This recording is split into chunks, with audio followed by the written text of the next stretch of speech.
Did any of you see the articles recently on in the New York Times about? I read an article last week on Monday, and it was about So I use the Times in a number of different ways in the classroom.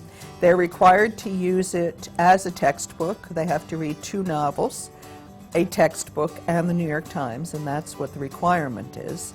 And then what they must do is, in the discussion sections, they have to present the material on an article in which they present what they learned from the article, and then tying it to a sociological theory or concept so that they understand the material of sociology, but as it's relevant to a day-to-day experience. So they really learn that sociology is real world and not just an abstract concept or theory. Almost every day there would be what I counted up to be about an average of 7 stories a day that had to do with religion one way or another. And that was not even using a very broad definition of religion, which I do use.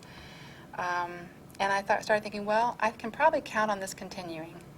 So I'm going to try teaching a course called Religion and the Times, where we combine looking at the paper on a daily basis and seeing what the major stories are that have to do with religion, and looking at some theoretical resources to help us understand what's going on.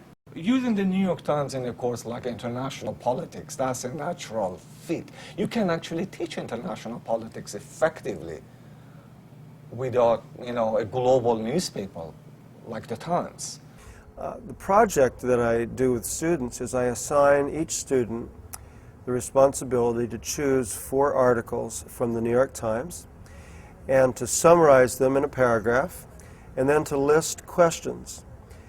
Then they come to class, and each student takes a turn at facilitating a discussion based on the article he or she has read.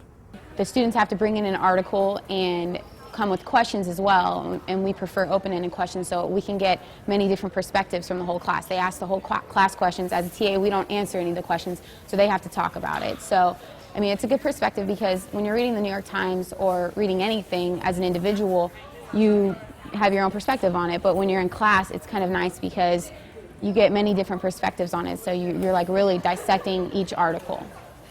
The way we use the Times most of the time is that I ask on Tuesday, I ask for volunteers to prepare and present articles from the Times this week on Thursday. And so they'll come in with an article they want to talk about. They've highlighted it, they've thought about what they want to talk about it, and they'll present it. Sometimes they'll read the whole thing or part of the article, and then we engage in a discussion about it.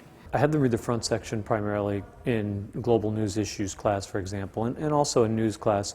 But in introductory journalism, it's great for them to grab onto something that they know or that they like. And so it's well worth it to show them the food section or the dining out section or the wine section and that kind of thing.